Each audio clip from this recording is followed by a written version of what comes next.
Production ಮಾಡೋದು ಒಂದು ಹಂತದ ಯುದ್ಧ ಆದರೆ ಅದನ್ನು ರಿಲೀಸ್ ಮಾಡೋ ಟೈಮಲ್ಲಿ ಒಂದಷ್ಟು ಕನ್ಫ್ಯೂಷನ್ಸು, ಒಂದಷ್ಟು ಅಂದರೆ ನಾನು ಯಾವಾಗ ಏನು ಪ್ಲ್ಯಾನ್ ಮಾಡಲಿ, ಈ ಥರದ ಗೊಂದಲಗಳು ಇತ್ತಾ? ಅಂದರೆ ಇಂಡಸ್ಟ್ರಿ ತುಂಬ ವರ್ಷ ನೋಡಿದ್ರಿ, ಬಟ್ ಆ ಥರದ್ದೇನು ಗೊಂದಲ ಇತ್ತಾ? ಡೆಫಿನೆಟ್ಲಿ ಇದೆ. ನಾವು 21st ಅನೌನ್ಸ್ ಮಾಡಿದಾಗ ಯಾರು ಇರಲಿಲ್ಲ, ಹಲವಾರು ಸಿನಿಮಾ ಇದೆ, ಅದೆಲ್ಲ ನಾವು ಫೈಟ್ ಮಾಡಬೇಕು, ನಮ್ಮ ಪ್ರಮೋಷನ್ ಜಾಸ್ತಿ ಕಾಣಿಸೋಂಗೆ ವರ್ಕ್ ಮಾಡಬೇಕು. ಅದೆಲ್ಲ ಚಾಲೆಂಜಸ್ ಇದೆ, ಫೇಸ್ ಮಾಡ್ಕೊಂಡು. ಐ ಮೀನ್ ಇದೇನು ಫಸ್ಟ್ ಟೈಮ್ ಏನಲ್ಲ, ಪ್ರತಿ ಸಲ ನಾನು ಸಿನಿಮಾ ರಿಲೀಸ್ ಆದಾಗ ಹಲ್ವಾರು ಬೇರೆ ಸಿನಿಮಾಗಳಿರುತ್ತೆ, ಯಾವ್ದು ಚೆನ್ನಾಗಿರುತ್ತೆ ಮುಂದೆ ಹೋಗುತ್ತೆ. ಮೇಲಾಗಿ ಲಾಸ್ಟ್ ಟೈಮು ಹಬ್ಬ ಟೈಮಲ್ಲಿ ನೀವು ಒಂದು ಮಾತು ಹೇಳಿದ್ರಿ ನನಗೆ, ಅಂದರೆ ತುಂಬ ಇನ್ಸ್ಪೈರ್ ಆಗುವಂಥ ಮಾತು. ನಿಮ್ಮ ಸಿನಿಮಾ ಜೊತೆಗೆ ಇಷ್ಟೆಲ್ಲ ಸಿನಿಮಾಗಳು ಬರ್ತಾ ಇದ್ದಾವೆ ಲಿಖಿತ್ ಅಂತ ಹೇಳಿದೆ ಸರ್. ಪ್ರತಿ ಸಿನಿಮಾಗೂ ಒಳ್ಳೇದಾಗಲಿ, ಮೇಲಾಗಿ ಪ್ರತಿ ಸಿನಿಮಾದ ಆಡಿಯನ್ಸು ಬೇರೆ ಬೇರೆ ಇರ್ತಾರೆ, ಇಷ್ಟಪಡುವಂಥ ನಟ ನಟಿಯರು ಬೇರೆ ಇರ್ತಾರೆ ಅಂತಂದ್ರಿ, ಅದು ತುಂಬ ಒಳ್ಳೆಯ ವಿಷಯ. ಅದು ಈ ಥರದ ಐಡಿಯಾಗಳು ಇಟ್ಕೊಂಡು ಕೆಲಸ ಮಾಡಿದಾಗ ಎಲ್ಲೂ ಏನೋ ಮನಸ್ಸಿಗೆ ಬೇಜಾರಾಗಲ್ಲ, ಡಲ್ ಫೀಲ್ ಆಗಲ್ಲ ಅಲ್ವಾ? ಎಲ್ಲದರಲ್ಲೂ ಪಾಸಿಟಿವ್ ಆಗಿದೆ, ನೆಗೆಟಿವ್ ಅಲ್ಲೂ ಪಾಸಿಟಿವ್ ಹೋಗ್ತಾ ಇತ್ತು, ಅದನ್ನೇ ನಾವು ಮಾಡ್ಕೊಂಡು ಬಂದಿರೋದು. ನಿಜ ನಿಜ. ರೀಸೆಂಟ್ ಒಂದು ವಿಡಿಯೋ ನೋಡಿದೆ, ನನಗೆ ಒಬ್ಬ ಫ್ಯಾನು ಒಂದು ವಿಡಿಯೋ ಮಾಡ್ತಾನೆ, ನಿಮ್ಮ ಜೊತೆ ಇರ್ತಾರೆ, ನಿಮ್ಮ ಸಿನಿಮಾ ಚೆನ್ನಾಗಾಗಬೇಕು. ಈ ಥರದ ವಿಷಯಗಳು ಯೂಶಲಿ ಕಲಾವಿದರಿಗೆ ದೊಡ್ಡ ಎನರ್ಜಿ ಕೊಡ್ತವೆ ಅಲ್ವಾ? ಸಿಕ್ಕಾಪಡೆ ಒಂಥರ ಮೋಟಿವೇಶನ್ ತರ. ಅದೇ ಅಂದ್ರೆ ಆ ಪಾಯಿಂಟ್ ಎಲ್ಲಿದೆ ಅಂದ್ರೆ, ಅದು ವಿಡಿಯೋ ಎಲ್ಲಿದ್ದು? ಯಾವುದೋ ದೇವಸ್ಥಾನ ಕಾಣಿಸ್ತಾ ಇತ್ತು. ಅದು ನಾವು ನಂಜನಗೂಡಿಗೆ ಹೋಗಿದ್ದೆ, ನಾನು ನನ್ನ ಅಮ್ಮ ನನ್ನ ತಮ್ಮ. ಸೊ ಅದು ಮುಗಿಸ್ಕೊಂಡು ನಾನು ಫುಲ್ ಮೀಲ್ಸ್ ಪ್ರಮೋಷನ್ಗೆ ಅಂತಾನೆ ಮೈಸೂರಲ್ಲಿ ರೆಡ್ ಎಫ್ ಎಂ ಯಾವುದು ರೆಡಂಬಾರಿ ಅಂತ ಪ್ರಮೋಷನ್ ಇತ್ತು. ಸೊ ಹೆಂಗೋ ಮೈಸೂರಿಗೆ ಬಂದಿದ್ದೀವಲ್ಲ, ನಂಜನಗೂಡಿಗೆ ಹೋಗ್ಬಿಟ್ಟು ಬರೋಣ ಅಂತ ವಿ ವೆಂಟ್ ದೇರ್. ಅಲ್ಲಿ ಅಲ್ವಾ ನಾನು ನೋಡಿದೆ. ಇದು ನನಗೇನಕ್ಕೆ ಕನೆಕ್ಟ್ ಆಯಿತು ಅಂದರೆ, ನಿಮಗೆ ಕೆಲವೊಂದು ಡೈರೆಕ್ಟಾಗಿ ಗೊತ್ತಾಗುತ್ತೆ, ಎದುರಿಗೆ ಸಿಕ್ಕಂಥ ಅಭಿಮಾನಿಯ ರಿಯಾಕ್ಷನ್ ಗೊತ್ತಾಗುತ್ತೆ. ಕೆಲವೊಂದು ಅದನ್ನು ಯಾವುದೋ ಒಂದು ಫೋಟೋ, ಯಾವುದೋ ಒಂದು ವಿಡಿಯೋ, ಅವನು ಯಾವುದೋ ಒಂದು ಟೈಮಲ್ಲಿ ಬಳಸ್ಕೊಂಡಾಗ ಅದು ನಿಮಗೆ ಹೆಲ್ಪ್ ಆಗಬೇಕು, ಪ್ರಮೋಷನ್ಗೆ ಹೆಲ್ಪ್ ಆಗಬೇಕು. ಕರೆಕ್ಟ್ ಟೈಮಲ್ಲಿ ಹಾಕಿದ್ದಾರೆ ಅಲ್ವಾ?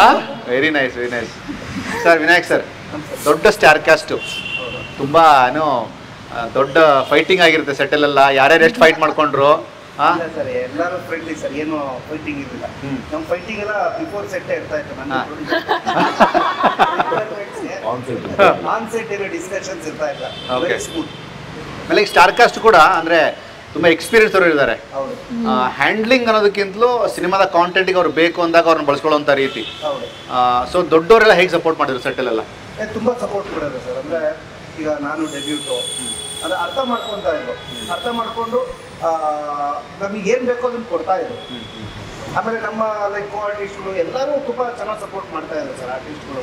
ಅದರಿಂದ ತುಂಬ ಚೆನ್ನಾಗಿ ಬಂದಿದೆ. ಅವ್ರಿಗೂ ಕ್ಯಾರೆಕ್ಟರ್ ನಾವು ಮೊದಲೇ ರೀಡಿಂಗ್ ಕೊಟ್ಟಿರೋದ್ರಿಂದ ಅವ್ರು ಸೆಟ್ಟಿಗೆ ಬರೋಕ್ಕಿಂತ ಮುಂಚೆ ಕ್ಯಾರೆಕ್ಟರ್ ಇದ್ದೇ ಬರ್ತಾ ಇದ್ರು.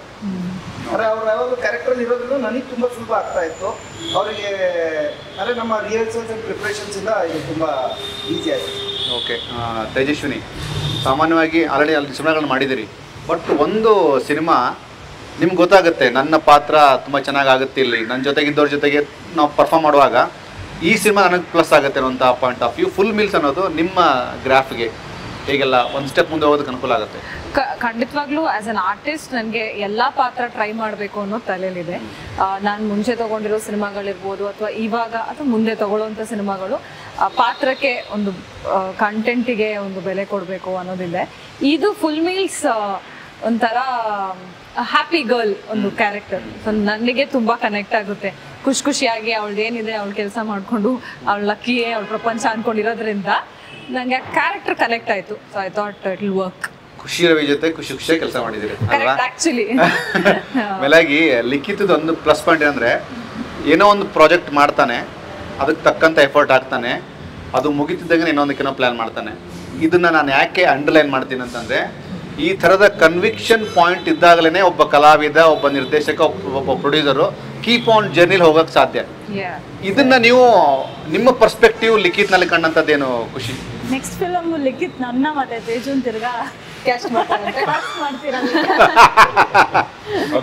ಅದು ನಿಮ್ಮ ಅಲ್ಲ, ನಿಮ್ಮ ಅದಕ್ಕೆ ನಾನು ನೆಕ್ಸ್ಟ್ ರೆಡಿ ಆಗ್ತೀನಿ ಅಂದ್ರೆ ಅಡಿಷನಲ್ ಆಗಿ. ಬಟ್ ಲಿಖಿತ್ ನೋಡಿರ್ತೀರಿ, ಆ ಜರ್ನಿ ನೋಡಿರ್ತೀರಿ, ಅದನ್ನ ನೀವು ಹೇಗೆ ಡಿಸ್ಕ್ರೈಬ್ ಮಾಡ್ತೀರಿ? Very nice. ಏನೋ ನೀವು ಹೇಳ್ದಂಗೆ ತುಂಬಾ ಕನ್ವಿಕ್ಷನ್ ಇದೆ, ಏನೇ ಮಾಡಿದ್ರು ಅದು ಪರ್ಫೆಕ್ಟ್ ಆಗಿ ಆ್ಯಂಡ್ ತುಂಬ ಕಿಯಾಸ್ ಇಲ್ಲದೆ ಆರಾಮಾಗೆ ಅವ್ರ ಕಾಮ್ನೆಸ್ನ ನೋಡಿಕೊಂಡು ನಾವು ಒಂದು ಸ್ವಲ್ಪ ಕ್ಯಾಟಿಕ್ ಆಗಿ ಇದ್ದರೆ ಅಯ್ಯೋ ಇವರೇ ಆರಾಮಾಗಿದಾರಂತೆ ನಾವು ಆರಾಮಾಗಿರೋಣ ಅಲ್ವಾ ಅನ್ನೋ ಎನ್ವಿರಾನ್ಮೆಂಟ್ನ ಕ್ರಿಯೇಟ್ ಮಾಡ್ತಾರೆ ಅವ್ರು. ಸೆಟ್ಟಲ್ ಆಗಿರ್ಬೋದು, ಹೊರಗಡೆ ಆಗಿರ್ಬೋದು. ಅದೇ ಐ ಮೀನ್ ಅವ್ರಿಗೆ ಅವ್ರದ್ದೇ ಆದಂಥ ಒಳ್ಳೆ ಬ್ಯಾಕ್ಗ್ರೌಂಡ್ ಇದೆ, ಹಿಂದೆ he knows everything, but he doesn't show it off. ಅವ್ರಿಗೆ ಏನೇ ಗೊತ್ತಿದ್ರು ಬೇರೆಯವ್ರ ಹತ್ರ ಕೇಳಿ ತಿಳ್ಕೊಂಡು ಅದನ್ನ ಓ ಹೌದಾ ಅಂದ್ಬಿಟ್ಟು ಅದಾದ್ಮೇಲೆ ಲಿಖಿತ್ ನಿಮ್ಗೆ ಇದು ಗೊತ್ತಿತ್ತು ಅಲ್ವಾ ಅಂದ್ರೆ ಹೌದು ಗೊತ್ತಿತ್ತು, ಅದ್ರಲ್ಲಿ ಏನಿದೆ ನಾನು ಇನ್ನ ಕಲ್ತ್ಕೋತಾ ಇರಿ ಈ ತರ. ನನ್ಗೆ ಒಂದು ಆಕ್ಚುಲಿ ಎಕ್ಸಾಂಪಲ್ ಫಾರ್ ದಿಸ್ ಇವ್ರದ್ದು ಹೇಳೋದಕ್ಕೆ ನನ್ನ ಇಂಟ್ರೊಡಕ್ಷನ್ ಶಾರ್ಟ್ ಇತ್ತು ಸರ್. ಸೊ ನಾನು ಅಲ್ಲಿ ವಿನಾಯಕ್ ಸರ್ ಇವರು ಇದ್ದಾರೆ, ನಂಗೆ ಅಲ್ಲಿ ಬ್ಲೋರ್ ಅಲ್ಲಿ ಹಾಕ್ತಾರೆ, ಗಾಳಿ ಹಾಕ್ತಾರೆ ಅನ್ನೋ ಒಂದು ಫೀಲ್, ಯಾಕಂದ್ರೆ ಅಲ್ಲಿ ಬೇಕಿತ್ತದು. ನಾನು ಬೇಕು ಅಂತ ತರ್ಸಿಲ್ಲ, ಬಟ್ ನಾನು ಲಿಖಿತ್ ಸರ್ಗೆ we are not getting it ಅಂದ್ರು. ಇವರು ಅವ್ರಿಗೆ ಸಂಬಂಧನೇ ಇಲ್ಲ, ನೀವು ಡೈರೆಕ್ಟರ್ನ ಕೇಳ್ಕೊಳ್ಳಿ ಅಂದ್ರು. ಅಂದ್ರೆ ಅವರ ಅಲ್ಲಿ ಅವರ ಇದಿದ್ದು ಅವ್ರ ಆಕ್ಟರ್ ಅಲ್ಲಿ. So producer mode actor mode ನೀಟಾಗಿ ಗೊತ್ತಾಗ್ತಿತ್ತು ನಮ್ಗೆ. ಎಲ್ಲೂ ಸುಮ್ಮನೆ ಇಂಟರ್ಫಿಯರ್ ಆಗಿ ಅವರು ನಮ್ಮ ಏನೋ ಮಾತುಕತೆಯಲ್ಲಿ ಇಂಟರ್ಫಿಯರ್ ಆಗೋದು ಹಂಗಿರ್ಲಿಲ್ಲ. And also previously I think home work ತುಂಬಾನೇ ಮಾಡಿದ್ರು. ನಮ್ಗೆ ಇವಾಗ್ಲೂ ಗೊತ್ತಿದೆ, ಯಾವಾಗಾದ್ರೂ ಇಷ್ಟು ಸೀನ್ ಇಷ್ಟೇ, ಇದಕ್ಕಿಂತ ಎಕ್ಸ್ಟ್ರಾ ಸುಮ್ಮನೆ ಏನೋ ಶೂಟ್ ಮಾಡೋಣ ಅಂತ ಪಾಪ ವಿನಾಯಕ್ ಸರ್ ಏನೋ ಕೇಳಿದ್ರು ಇಲ್ಲ ಇಷ್ಟೇ ಅಂತಿದ್ರು ಅವರು. ಸೊ ಐ ಥಿಂಕ್ ಅವರಿಬ್ರು combination and also Manoj Joshi sir 3 ಜನನು ಕೂತು they new what they want. So ಅದು ಪ್ರೊಫೆಷನಲಿಸಮ್ ಐ ಥಿಂಕ್ ಪೀಕಲ್ ಇದೆ ನಮ್ಮ ಲಿಖಿತ್ ಸರ್ಗೆ. ಜೊತೆಗೆ ಕ್ಲಾರಿಟಿ ಇದೆ ರೈಟ್. ಆಮೇಲೆ ಸಂಕಷ್ಟಕರ ಗಣಪತಿ ಸಿನಿಮಾದಲ್ಲಿ ಅಂದರೆ ನನಗೆ ಇಷ್ಟ ಆಗಿದ್ದು ಲಿಖಿತ್ತು, ಒಂದು ಪಾತ್ರನ ನೀವು ಇಡೀ ಸಿನಿಮಾ ಪೂರ್ತಿ ಕ್ಯಾರಿ ಮಾಡೋದ್ರಲ್ಲಿ ತುಂಬ ಲೇಯರ್ಸ್ ಬರ್ತವೆ. ಅಲ್ಲಿ ತುಂಬ ಚಾಲೆಂಜಿಂಗ್ ಆದಂತಹ ಒಂದು ಸಿನಿಮಾನ, ಅಂದರೆ ಅದು ಇವನ್ ಅಪ್ಪೋಣ ಕೂಡ ಅದ್ರ ಬಗ್ಗೆ ಆ ಗ್ಲಿಮ್ಸ್ ಬಗ್ಗೆ ಮಾತಾಡಿದ್ರು ನನಗೆ ಆ ಒಂದು ಹೋಟ್ಲಲ್ಲಿ ಪ್ರಮೋಷನ್ ಮಾಡಬೇಕಾದ್ರೆ. ಯೂಶಲಿ ಒಂದು ಪಾತ್ರ ತುಂಬ ಚಾಲೆಂಜ್ ಆಗೋದಕ್ಕೆ ಏನೆಲ್ಲ ಫ್ಯಾಕ್ಟರ್ಸ್ ಕೌಂಟ್ ಆಗುತ್ತೆ ಸರೌಂಡಿಂಗ್ಸ್ ಎಲ್ಲ ಆ್ಯಸ್ ಆ್ಯಕ್ಟರ್ ನೀವು ಕಂಡಂಗೆ? ಅಲ್ಲ ಜನರಲ್ ಆಗಿ ಹೇಳಿದಾರೆ. ಜನರಲ್ ಆಗಿ ಇವತ್ತು ಲೈಕ್ ಟೈಮ್ ಹೋಗ್ತಾ ಸಿನಿಮಾಲಿ ಆಕ್ಟಿಂಗ್ ಚೇಂಜ್ ಆಗಿದೆ. ಲೈಕ್ ನನಗೆ ಅನ್ಸುತ್ತೆ ಡ್ರಾಮ್ಯಾಟಿಕ್ ಆಕ್ಟಿಂಗು ಕಮ್ಮಿ ಆಗ್ತಾ ಬರ್ತದೆ, ರಿಯಲಿಸ್ಟಿಕ್ ಆಕ್ಟಿಂಗ್ ಜಾಸ್ತಿ ಆಗ್ತದೆ. ಸೊ ಅದನ್ನ ನಾನು ಅಡಾಪ್ಟ್ ಮಾಡ್ಕೊಂಡು ಬಂದಿದ್ದೀನಿ ಆ್ಯಂಡ್ ಟ್ರೈ ಮಾಡ್ತಾ ಇದ್ದೀನಿ. ಕೆಲವೊಂದು ಕಡೆ ನಾವು ಲೌಡ್ ಆಗಿರ್ಬೇಕು, ಅಲ್ಲಿ ಲೌಡ್ ಆಗಿರ್ತೀವಿ, ಬಟ್ ಆದಷ್ಟು ನಾನು ಇವತ್ತಿನ ಕಾಲದಲ್ಲಿ ಐ ಥಿಂಕ್ ಸಟಲ್ ಆಕ್ಟಿಂಗ್ ಜಾಸ್ತಿ ಬರ್ತಾ ಇದೆ. ಸೊ ಅದಕ್ಕೆ ಅಡಾಪ್ಟ್ ಆಗಿದೆ. ಈ ಸಟಲ್ ಆ್ಯಕ್ಟಿಂಗ್ ಅಂದಾಗ ದಿಯಾ ಸಿನಿಮಾದಲ್ಲಿ ನನಗೆ ತುಂಬ ಕಾಡುತ್ತೆ, ಪೃಥ್ವಿದ್ ಕಾಡುತ್ತೆ, ದೀಕ್ಷಿತ್ ಕಾಡುತ್ತೆ, ಇವನ್ ಖುಷಿರವಿ ಕಾಡುತ್ತೆ. ನಾನು ಪ್ರತಿ ಸಲ ಗೋಕಾಕಿಗೆ ಹೋದಾಗ ಅಲ್ಲೊಂದಷ್ಟು ಜನ ಫ್ಯಾನ್ಸ್ ಇದ್ದಾರೆ, ಸಿನಿಮಾ ಫ್ಯಾನ್ಸ್. ಅವರು ಒಂದಷ್ಟು ಜನ ನಿಮ್ಮ ನಟನೆಗೆ ಫ್ಯಾನ್ಸು. ನನ್ನ ನೆನಪಿದೆ, ಒಬ್ಬ ಹುಡುಗ, ಅವನ ಹೆಸರು ಬಾಲು ಅಂತ ಹುಡುಗ, ಅವನು ಪ್ರತಿ ಸಲ ಸಿಕ್ಕಾಗ್ಲೂ ಅಂದರೆ ತುಂಬ ಜೆನ್ಯೂನ್ ಆದಂಥ ಪ್ರೀತಿ ಅದು ಟುವರ್ಡ್ಸ್ ನಿಮ್ಮ ಬಗ್ಗೆ ಆಗಿರ್ಬೋದು. ಅಂದರೆ ಅವ್ರವ್ರನ್ನ ಪ್ರೀತಿಸುವಂಥ ನಟರಾದ ಇದ್ರ ಬಗ್ಗೆ ಹೇಗೆಲ್ಲ ನಿಮಗೆ ಫೀಲ್ ಆಗುತ್ತೆ? ಅದೇ ತುಂಬ ಓವರ್ವೆಲ್ಮಿಂಗ್ ಫೀಲ್ ಆಗುತ್ತೆ ಸರ್. ಎಲ್ಲರಿಗೂ ಈ ಥರದ್ದು ಸಿಗಲ್ಲ. ಈ ಥರದ್ದು ಒಂದು ಸಿಕ್ಕಿದೆ ಅಂದಾಗ ನಾವು ಆ ಅವಕಾಶನ ಯುಟಿಲೈಸ್ ಮಾಡ್ಕೋಬೇಕು. ಆ್ಯಂಡ್ ಹೋಪ್ಫುಲಿ ಅದನ್ನು ನಾನು ಮಾಡ್ತಾ ಇದ್ದೀನಿ ಅಂತ ನಾನು ಅಂದ್ಕೊಂಡಿದ್ದೀನಿ. ಐ ಡೋಂಟ್ ನೋ ಕಂಪ್ಲೀಟಾಗಿ ನಾನು ಮಾಡ್ತಾ ಇದ್ದೀನೋ ಇಲ್ವೋ ಅಂತ. ಬಟ್ ನನಗೆ ಯಾವುದೇ ಸಿನಿಮಾ ಬಂದ್ರೂ ಅದಕ್ಕೆ 100% ಕೊಟ್ಟು ಅದರದ್ದೇ ಆದಂಥ ಪ್ರಿಪ್ರೇಷನ್ಸ್ ಮಾಡಿಕೊಂಡು ಆಡಿಯನ್ಸ್ಗೆ ನಿರಾಸೆ ಮಾಡದಿರೋ ಥರ ನಾನು ನೋಡ್ಕೋತೀನಿ ಸರ್. ಯೂಶಲಿ ಅಂದರೆ ಒಂದು ಸಿನಿಮಾ ಡೈರೆಕ್ಷನ್ ಮಾಡೋದಕ್ಕಿಂತ ಮುಂಚೆ ಜರ್ನಿ ತುಂಬ ಸ್ಟ್ರಗ್ಲಿಂಗ್ ಆಗಿರುತ್ತೆ. ಅಂದರೆ ಪ್ರತಿಯೊಬ್ಬ ನಿರ್ದೇಶಕಂದು ಅಸಿಸ್ಟೆಂಟು, ಅಲ್ಲಿಂದ ಅಸೋಸಿಯೇಟು, ಕೋ ಡೈರೆಕ್ಟ್ರು, ಇನ್ನೇನು ಫೈನಲ್ ಬರಬೇಕು, ಆ ಒಂದು ಓಡಾಟ, ಸ್ಕ್ರಿಪ್ಟ್ ಬರೀತೀರಿ, ಸುಮಾರು ಜನ ಪ್ರೊಡಕ್ಷನ್ಗೆ ಅಪ್ರೋಚ್ ಮಾಡ್ತೀರಿ. ಬಟ್ ಈ ಕಥೆ ಲಿಖಿತ್ ಜೊತೆ ಕಾಂಬಿನೇಷನ್ ಆಗಿ ಔಟ್ಪುಟ್ ಆಗಿ ಬರೋದಕ್ಕೆ ಏನೆಲ್ಲ ಸರ್ಕಸ್ ಆಯಿತು ವಿನಾಯಕಿಗೆ? ನಾನು ಇವ್ರ ಹತ್ರ ಬಂದಾಗ ಇನ್ನೊಂದು ಹೇಳ್ಬೇಕು, ನಾನು ಇವ್ರಿಗೆ ಇನ್ಸ್ಟಾಗ್ರಾಮ್ DM ಮಾಡಿ ಮೀಟ್ ಆಗಿದ್ದೆ. ನಾನು ಯಾವಾಗ ಮೀಟ್ ಆಗಿದ್ದೆ ಇನ್ಸ್ಟಾಗ್ರಾಮ್ DM ಮಾಡಿ ಸರ್ ಇನ್ನೊಂದು ಕಥೆ ಇದೆ ಅಂತ. ಬಟ್ ಏನು ಫುಲ್ ಮೀಲ್ಸ್ ಮಾಡಿದೀವಲ್ಲ ಆ ಕಥೆ ಇರಲಿಲ್ಲ, ಬೇರೆ ಇನ್ನೊಂದು ಕಥೆ ಇತ್ತು. ಇಲ್ಲ ಅದನ್ನ ನರೇಟ್ ಮಾಡಕ್ ಹೋಗಿದ್ದೆ. ಅವಾಗ ಅವರು ನನಗೆ ಹೇಳಿದ್ರು, ನಿಮ್ಮ ಇದ್ರೆ ಇನ್ನೊಂದು ಯಾವ್ದಾದ್ರು ಬೇರೆ ಕಥೆ ಇದ್ರೆ ಹೇಳಿ ಅಂತ. ಅವಾಗ ಫ್ಯಾಮಿಲಿ ಪ್ಯಾಕ್ ರಿಲೀಸ್ ಆಯಿತು ಪ್ರೈಮಲ್ಲಿ. ಆ ಟೈಮಲ್ಲಿ ವಿಶ್ ಮಾಡೋಕ್ಕೆ ಕಾಲ್ ಮಾಡಿದ್ದೆ ನಾನು. ಅವಾಗ ಹೇಳಿದೆ ಸರ್ ಅದೊಂದು ಲೈನ್ ಇದೆ ಇತ್ತು ನನ್ನ ಹತ್ರ ಒಂದು ಹಳೇದಲ್ಲಿ. ಅಂದ್ರೆ ಹಳೇದಂದ್ರೆ ಈ ನಾನೇನು ಥ್ರಿಲ್ಲರ್ ಮಾಡಿದ್ರೆ ಅದು ಪ್ರೀವಿಯಸ್. ಓಕೆ ಸರಿ ಸರ್ ಬಂದು ಹೇಳ್ತೀನಿ, ಅದು ಫುಲ್ ರೆಡಿ ಇಲ್ಲ, ನಾನು ಫಸ್ಟ್ ಒಂದು ಲೈನ್ ಹೇಳ್ತೀನಿ, ಬಟ್ ಈ ಸಬ್ಜೆಕ್ಟ್ ಪ್ರೊಡ್ಯೂಸರ್ ಇಲ್ಲ ಅಂತ ಹೇಳಿದೆ. ಅವರಿಗೆ ಹೋದಾಗ ಲೈನ್ ಹೇಳಿದೆ, ಲೈನ್ ಹೇಳಿ ಹೆಣ್ಣು ಮುಗಿಸೋಷ್ಟರಲ್ಲಿ ಅವ್ರು ಹೇಳಿದ್ರು ನಾನೇ ಪ್ರೊಡ್ಯೂಸ್ ಮಾಡ್ತೀನಿ ಅಂತ. ಓಕೆ ನನಗೂ ಈ ಲೈನ್ ಮಾಡ್ಬೇಕಂದ್ರೆ ಅವರು ಲೈಕ್ ಆಮೇಲಿಂದ ನಾವೊಂದು ಆಲ್ಮೋಸ್ಟ್ 10 to 12 months ಸ್ಕ್ರಿಪ್ಟ್ ಮೇಲೆ ಕುತ್ಕೊಂಡ್ವಿ. ರೆಗ್ಯುಲರ್ ನಾನೇನೋ ರೆಡಿ ಮಾಡ್ಕೊಂಡ್ಬರೋದು, 20 ಜೊತೆ ಕುತ್ಕೊಂಡು ಬಂದು ಇವ್ರಿಗೆ ರೀಡಿಂಗ್ ಕೊಡೋದು, ಅವ್ರು ಬೇರೆ ಚೇಂಜ್ ಮಾಡೋದು. ಇನ್ಪುಟ್ಸ್ಗಳು ತಗೊಂತಾ ಇದ್ದೆ, ಅಂದ್ರೆ ಇನ್ಪುಟ್ಸ್ಗಳು ತಗೊಂಡು ಕೆಲಸ ಮಾಡ್ತಾ ಇದ್ವಿ. ಡಿಸ್ಕಷನ್ ಅಲ್ಲಿ ಕೊಲಾಬ್ರೇಷನ್ ತರ ಡಿಸ್ಕಷನ್ ಮಾಡ್ಕೊಂತ ಇದ್ವಿ ಸ್ಕ್ರಿಪ್ಟ್ ಪ್ರತಿ ಸಲ ಬಂದಾಗ. ಯಾಕಂದ್ರೆ ನಾನು ರೆಡಿ ಮಾಡಿ ಬರೀ ಒಂದೇ ಲೈನ್ ಇತ್ತು ಕತೆ, ಏನು total screen play bounded script ಇರಲಿಲ್ಲ. ಕುತ್ಕೊಂಡು ಡೆವಲಪ್ ಮಾಡ್ತಾ ಇದ್ವಿ. ರೆಗ್ಯುಲರ್ ಒಂದು ಸ್ಟೇಜಸ್ಗಳಲ್ಲೂ ಆಗ್ತಾ ಡೆವಲಪ್ ಮಾಡಿಬಿಟ್ಟು ಇವರಿಗೆ ರೀಡಿಂಗ್ ಹೇಳಿದಾಗ ನಾವು ಒಂದು ಕಡೆ ಕನ್ಫರ್ಮ್ ಆದ್ವಿ, this is our screen play ಅಂತ. ಮೇಲಾಗಿ ಒಂದು ಕತೆ ಅಂದರೆ ಲಿಖಿತ ತುಂಬ ಈ ಥರ ಆಗಿರುತ್ತೆ. ಆ್ಯಸ್ ಎ ಆ್ಯಕ್ಟರ್ ಆಗಿ ಒಬ್ಬ ಡೈರೆಕ್ಟರ್ ಬಂದು ಒಬ್ಬ ರೈಟರ್ ಬಂದು ಕತೆ ಹೇಳ್ತಾನೆ, ಆ ಕತೆ ಆ ಟೈಮಲ್ಲಿ ತುಂಬ ಚೆನ್ನಾಗಿರುತ್ತೆ.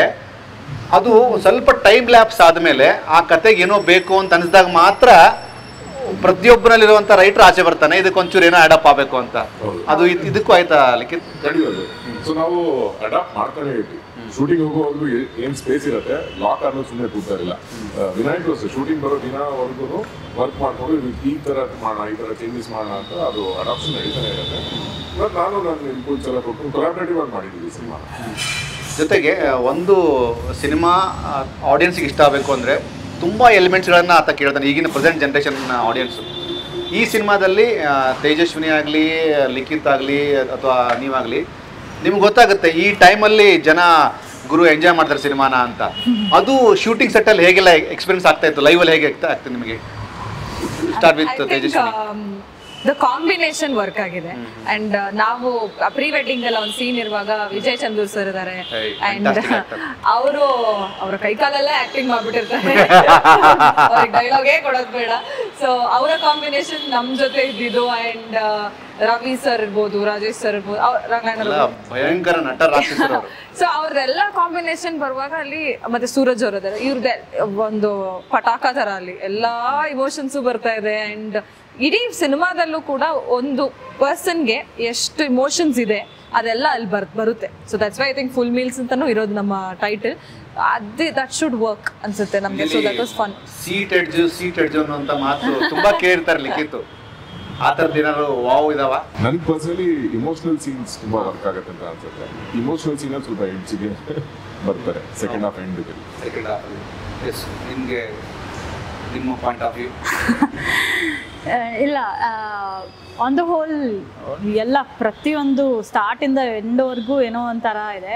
ಹಂಗಂತ ನಾವೇನೋ ತೀರಾ ಫೆಂಟಾಸ್ಟಿಕ್ ಆಗಿ ಏನೋ ಈ ಥರ ಮಾಡಿದ್ದೀವಿ ಆ ಥರ ಮಾಡಿದ್ದೀವಿ ಅಂತ ಬಿಲ್ಡಪ್ ಕೊಡದೆ, ಏನು ಎಕ್ಸ್ಪೆಕ್ಟೇಷನ್ಸ್ ಇಡದೆ ಆರಾಮಾಗಿ ಬಂದು ಸಿನಿಮಾ ನೋಡಿ ಹೋಗ್ಬೋದು. ಬಟ್ ವೆರಿ ರಿಯಲಿಸ್ಟಿಕ್ ಆಗೇ ಇದೆ. ಅಂದರೆ ಒಬ್ಬ ಆಡಿಯನ್ಸ್ ಬಂದು ಕೂತಾಗ ನಮ್ಮ ಲೈಫಲ್ಲೂ ಈ ಥರ ಆಗಿದೆ ಅಲ್ವಾ ಅನ್ನೋದು ಅವ್ರು ಕನೆಕ್ಟ್ ಆಗೋದ್ರೆ ನಾವು ಗೆದ್ದಂಗೆ. ಸೊ ಅದು ಆ ಥರದ್ದೆಲ್ಲ ಎಲಿಮೆಂಟ್ಸು ಫುಲ್ ಮೀಲ್ಸ್ ಅಲ್ಲಿದೆ.